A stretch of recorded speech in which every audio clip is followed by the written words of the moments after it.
षटतिला एकादशी के संपूर्ण महत्व के बारे में हम श्रवण करेंगे, हम जानेंगे पूरी कथा के बारे में। तो चलिए आगे बढ़ते हैं।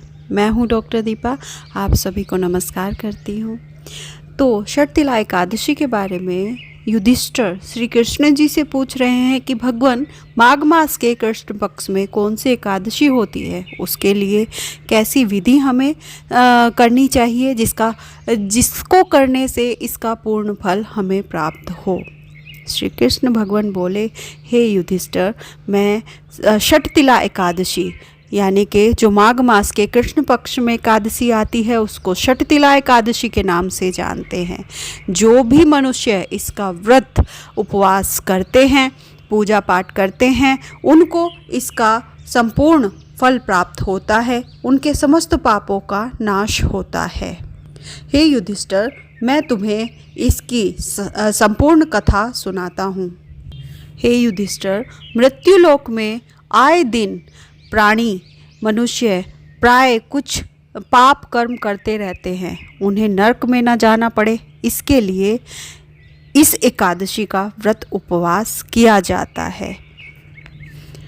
इसको करने के लिए मनुष्यों को चाहिए कि वह नहा धोकर पवित्र हो जाए, इंद्रियों पर संयम रखे, काम क्रोध अहंकार लोभ और चुगली आदि बुराइयों को त्याग दे, देव विधि देव भगवान का स्मरण करके जल से पैर धोकर भूमि पर पड़े हुए गोबर को संग्रह करे, उसमें तिल और कपास मिलाकर 108 उपले या छोटे से कंडे बनाए। फिर माघ मास जब आद्रा नक्षत्र या मूल नक्षत्र आए तब कृष्ण पक्ष की एकादशी करने के लिए नियम ग्रहण करें।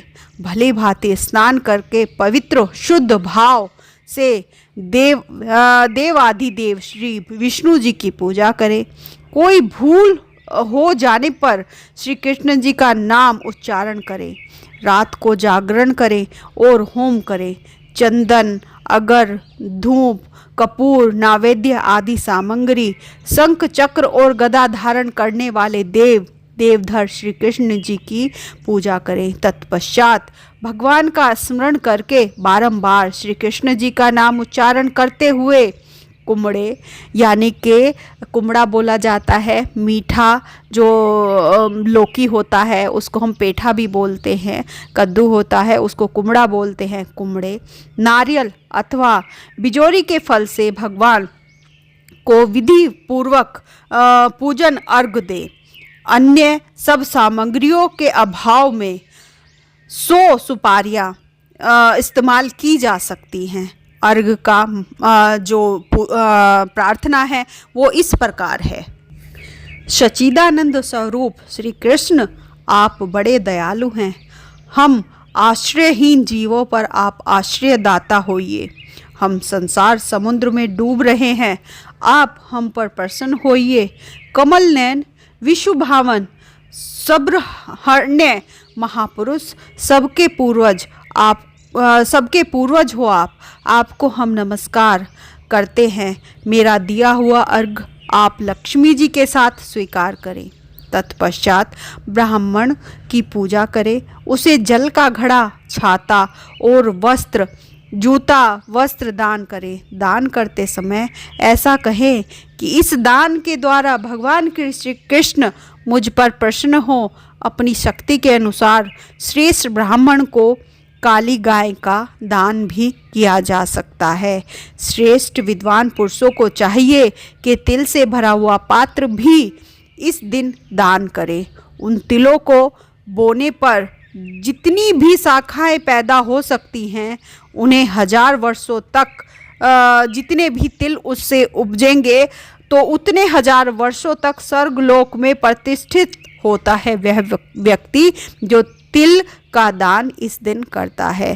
तिल से स्नान, तिल से होम करें, तिल का उबटन लगाएं, तिल मिलाया हुआ जल पिएं।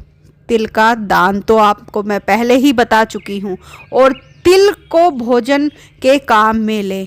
इस प्रकार हे युधिष्ठिर, ये 6 कामों में तिल का उपयोग करने के कारण एकादशी को षटतिला एकादशी कहा जाता है, जो सब पापों का नाश करने वाली है। यहाँ पर एकादशी का महत्व संपूर्ण हुआ।